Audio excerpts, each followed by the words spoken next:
Welcome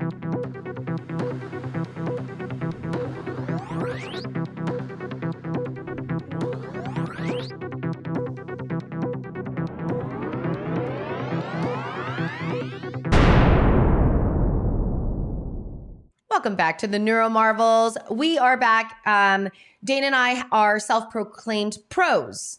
Now, we had just established that we're professionals. Professionals of what? We're not saying. We're not saying, yep. We're just professionals.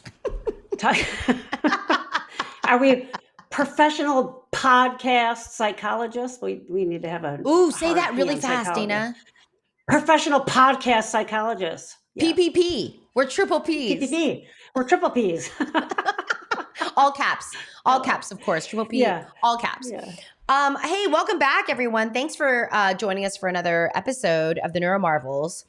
You know, today, Dana and I wanted to talk about executive functioning because executive functioning is just one of those things that I feel I find myself becoming irritated with when I'm listening to the way that people may talk about executive functioning.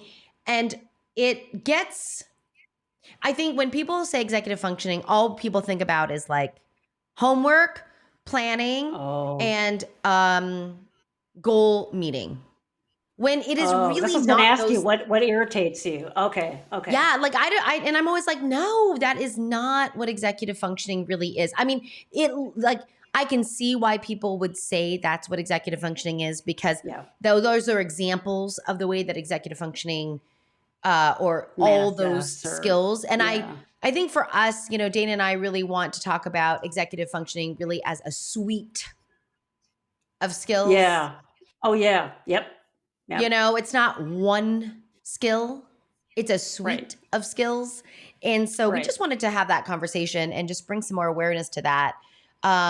Because, you know, if you, like we did an episode on adult ADHD or adult ADD, and it's very, very common for ADHDers to have executive functioning problems for lots of reasons. And we'll get into that today. I also have to laugh a little bit. So we had talked about having this as a topic and specifically the memory. I know what you're going to say. I swear to God, 10 minutes after we got off of taping last time, I had to text Gwen and say, wait, what were we? Oh, yeah, it was memory. It was the funniest. Yeah, it was funny. I swear I almost peed my pants. It was so when we talk about executive functioning, and when we mentioned this during the ADD episode, there's a reason folks that have ADHD have trouble with executive functioning, and it's the attention piece. So let me rewind a little bit. And most people, when they just think of memory, they think, did I remember something or not, right?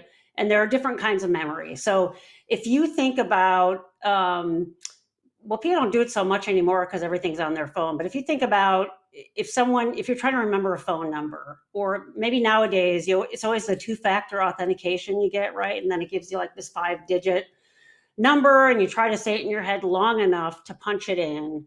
That is a form of just paying attention to something, right? And as soon as you finish punching it in, assuming it worked right, and you got the numbers in the right order, then you log in and you forget the number.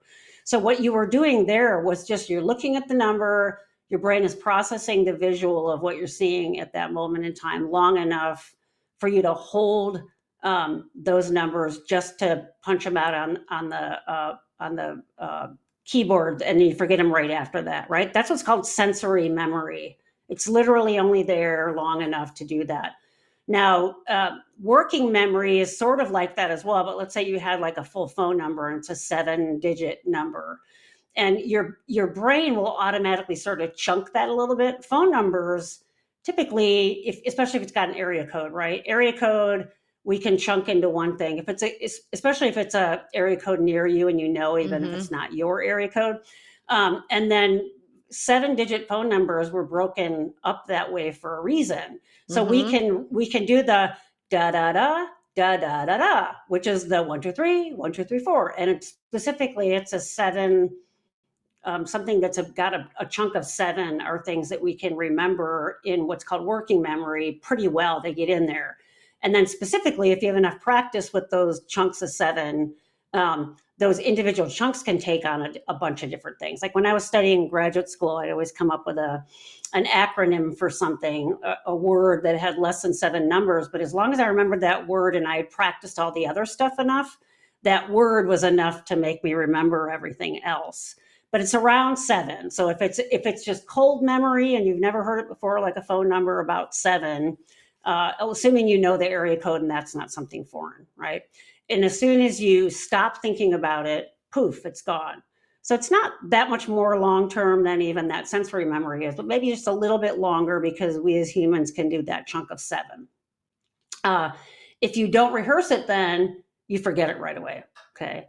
Now, we can also then, this is where executive functioning comes in. Executive functioning gets us from that basic working memory and sensory memory. Executive functioning has to be there to elaborate it in our mind so that it can make its way towards short-term and long-term storage.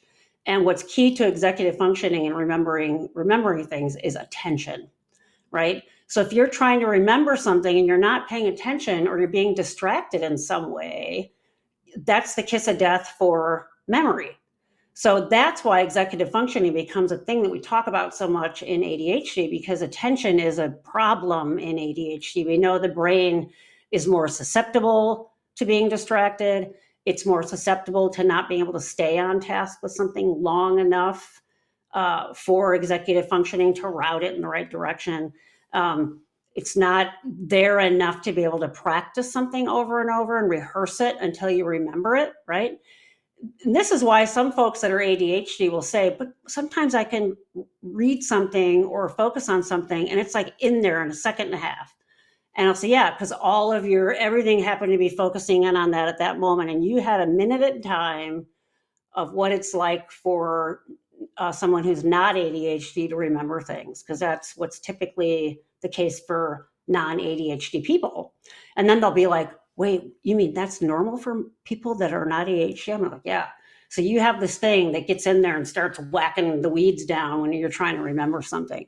It's also the reason why split attention for ADHDers, when they say, oh, I do better with split attention when I'm reading something else in class. And I say, no, that's actually not true. You may have a hard time paying attention because you're bored, but split attention will be the kiss of death for memory no matter what. So I actually tell them, if you need to get up and move around, fine, but I do not want you surfing the internet while you're in class because it's going to hurt you. You're not going to remember things. So executive functioning is that ability to pay attention. Your brain is actually organizing things into meaning making for you. It's prioritizing, it's planning. So I may have a different trick for remembering something. I joke with all my students when I was learning the DSM in grad school.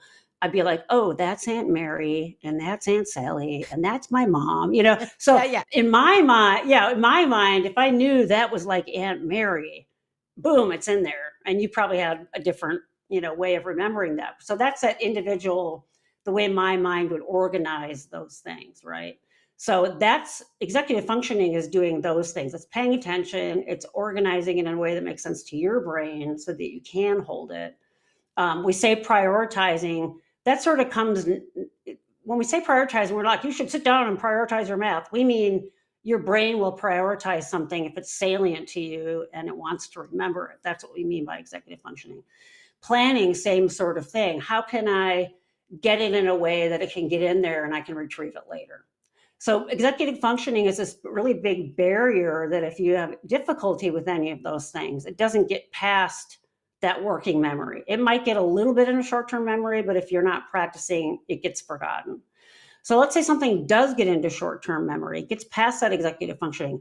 Executive functioning is also helpful and responsible for us to continue to rehearse what's gotten into short-term memory. So if you don't have executive functioning, know that attention, you're not rehearsing it well, it will never get into long-term memory, right? So rehearsal, you do that well enough, that can go in two different directions. That can go into what we call long-term memory storage. And then there's remote long-term memory storage, which we don't remember easily, but like you get a cue for it and boom, it all comes back. This is like you hear a song or something from your childhood and all of a sudden you have this memory flood back. or you forgot a dream and someone gives you a little piece of that dream and boom, it all comes back. That's that long-term remote storage. And then there's just long-term memory where we can free recall things. This is like, you've studied medicine or whatever, and people say, how do you know what the ring looks like for Prozac? And you're like, well, it's in my long-term memory storage because I use it all the time, and so on and so forth. And then those are easy to forget if you're not retrieving them once in a while, right?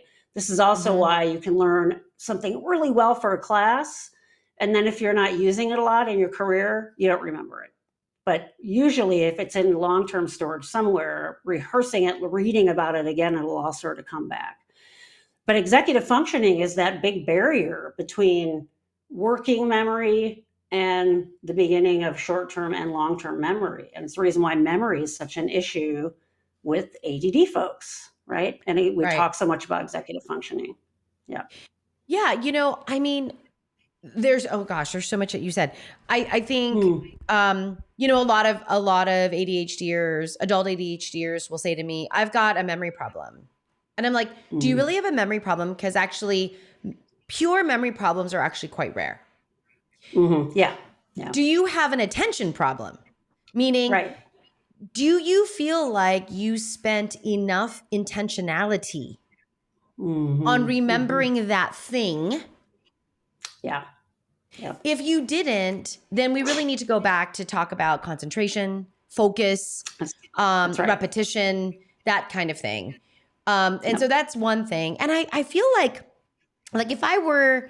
if someone were to like, hey, Gwen, what is like a Cliff Note version of executive functioning? I'd say it's a behavior that is conscious, intentional, and volitional. Something that you bring really like on purpose to the front of your mind and you work with it here. So the other thing that I see really challenges these functions is my ability to manage my impulse control or distractibility, right? Which pulls you away from concentration and focus, right? And I think the other thing is the endurance for mental effort. Yeah. Yeah. Right? Yep. Like, what is, this is why we have things like the Pomodoro technique or, right. Or like swallow the toad or swallow the frog first. Like, there's all these kind of like things that, we help people with. But, executive functioning really is a very complicated, cognitive, neurological kind of activity. I love that you also added here meaning. How do I understand this information? How do I make it mean something to me? And when I can do that, then I can organize it in a way that I could actually, in the future, retrieve it if I needed to retrieve it. The more you flush it out, it's like no longer a one-dimensional thing on a page. You actually store it in multiple parts of your brain. So if you have like a tactile sense of that memory, it gets in your parietal lobe. If you have a visual piece, it's in your occipital lobe. If you have a hearing piece of it, the more places you can have a hook to it and have a neural pathway, the more likely you are to remember it. That's why you want to spend that time and have that meaning making. It's more likely to get in there. You talk about the things that can pull you away from attention, that inability to inhibit yourself from not wanting to do something, which is also why ADHD folks can really focus on something for a long time. It's usually something they're into. Yeah. If you're not, and you're trying to do these things, it becomes that, like you said, that endurance thing. And how do I, to go back to last podcast, how do I discipline myself? Or bring my attention to this thing because I'm not into it and I don't want to learn and this totally sucks. Maybe, like you said, swallow the toad, do the worst thing first, because you're going to have that cognitive exhaustion, and then you're doing something fun later, you're more likely to get it in there. But really, to really validate, there's some significant, serious barriers for memory and attention with folks that have ADHD brains. And I don't say that to pathologize them. I say that to really validate how hard that is. And there's a reason that ADHD is an ADA accommodatable thing. You're really pushing a giant boulder uphill and really want to validate that. So things that you can do, that we do, is to try to optimize that. Like, well, don't watch TV when you're studying, or, do these things that will make it the most likely so you won't get pulled away, like what you're talking about. And those, for kids, I would imagine it's got to be really, really hard. Yeah. I mean, right? I feel like reducing friction is huge, but you're right. I mean, the best strategies for ADHDers is always environmental modification. Yeah. Yeah. Like it's harder to start something you shouldn't and then to stop than to not start it at all. Yeah, that's right. Yeah. And so that's true. Like we know it. Like we just know, we know that cognitively. And so the discipline comes from, and sometimes when I think about discipline, it's like doing something in the moment that serves you later. And that is really hard for ADHDers as well. You're not getting instant gratification. It is a delayed gratification for not just an hour. I mean, let's say you're writing a paper. Oh, God. I mean, yeah. I mean, writing is hard. People who have true executive functioning deficits usually struggle with writing. Yeah, for sure. Yeah. I'm not ADHD, but I am autistic, and there's executive functioning issues in that too. And as you're saying that, I was thinking all the way until halfway through high school, I had abysmal grades and I didn't care. So clearly, what you just said was like, I didn't have any reason to want to do it. Why would I do it? And I sort of know that I'm like, all right, both my sisters went off to college. What am I going to do with my life? I guess I better start studying. And then once I got an A for the first time, I was like, this is awesome feeling. But it was that delayed gratification. And up till then, I didn't buy into that. And I would imagine for really little kids, how do you get them to buy into it? It's really hard, especially if it's not an intrinsic motivator for them. Yeah. And you don't have the experience of success, right? And it's so hard for, like, abstraction and symbolism is so challenging for little ones and even autistics. Right? Yeah, that symbolism, it's abstract. And so that's why even when I don't usually do the whole, like, because I'm doing a lot of, transition preparation, I don't say, what are the careers that you've considered that you want to go into? It's like, huh? Like, I don't even know. I haven't even lived life. I don't even know what's out there. And they'll tend to recite to me what they've done or what they've been told. Versus wait a minute, we actually need to get you to do some rotations. We need to get you to do some internships, get you to visit some different places that we think might be close to what your interests are or are aligned with your interests. Because it's too abstract. And so I think when we talk about delayed gratification, how about frustration tolerance, Dana? Oh my God, especially in little kids. It's just, that was me with the flashcards with my dad in math. I would get so frustrated. And as soon as I was frustrating, it was over. Yeah. That was it. Yeah. That's a suppressor for sure. Like, frustration, pressure, shame, those are suppressors to functioning. But, so for me, it's really like, how do we hit the top or the beginning? How do we hit the first initiating action that leads to more success? And it's all, like, in my mind, it's always on focus and concentration on the starting action of a behavior.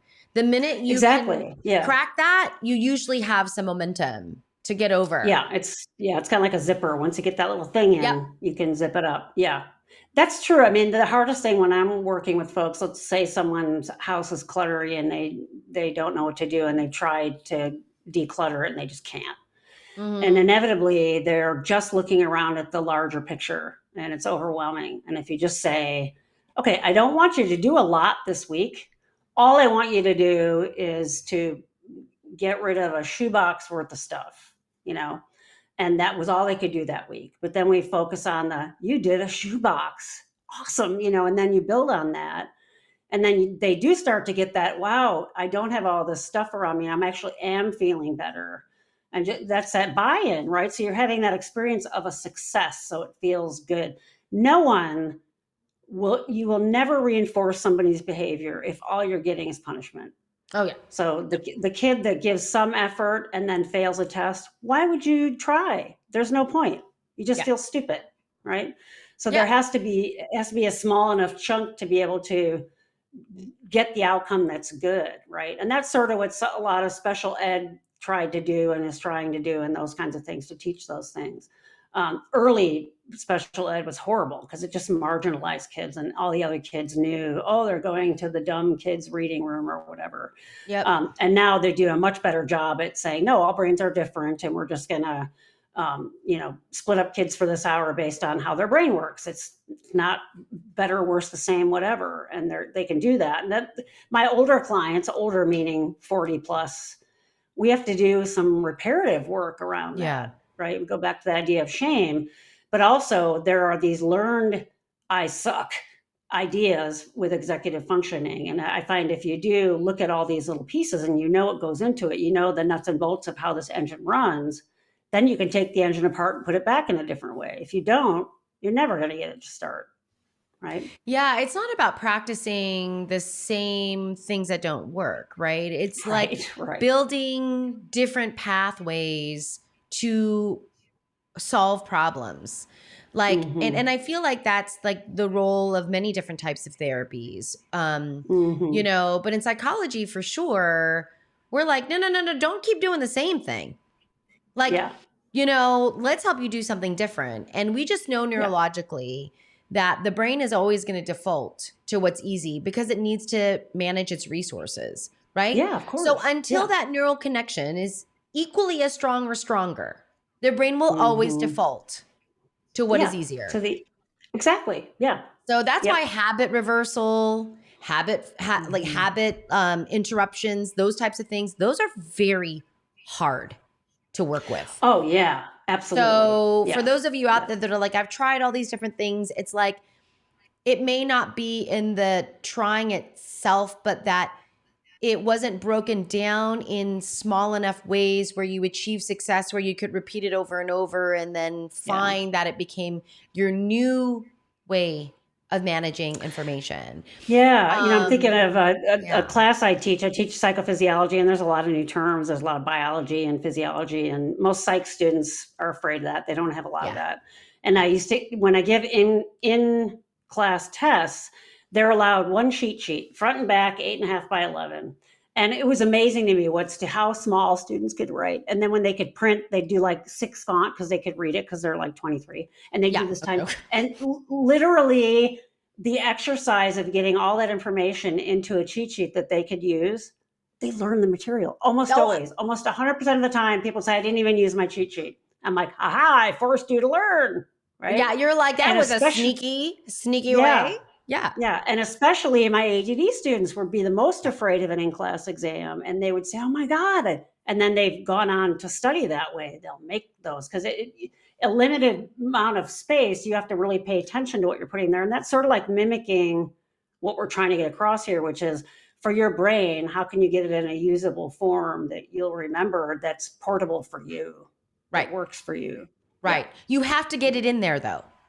Before we say you've got a memory problem. Yeah. You gotta try, you gotta get it in there so your brain knows what to actually remember. Exactly. So this is like so big, right? I mean, memory pieces here for executive functioning, impulse control, focus, concentration, endurance, mental endurance. I mean, so there's big pieces. And so I love that you validated, some of those challenges, Dana. So yeah, it's really hard. Yeah. So, if swallowing the toad meaning usually my ADHDers, swallowing the toad makes them procrastinate for very long times. And so I go with like the David Allen getting things done, which is, what is the smallest action you can complete right now to write that paper? And that might mean turning on a computer. It might mean opening up Microsoft Word. It might mean, and that typically is helpful. We'll write down, and I'm like, no step is too small. And they feel ridiculous, but it closes the gap and it initiates action. So we want action to be initiated. So, awesome. Well, you guys, if there's any topic, idea, concept that you'd like Dana and I to break down or talk about or offer strategies for, please leave that in the comments below. And thanks for being here. Bye, everybody. Bye, everyone. See you in the next episode.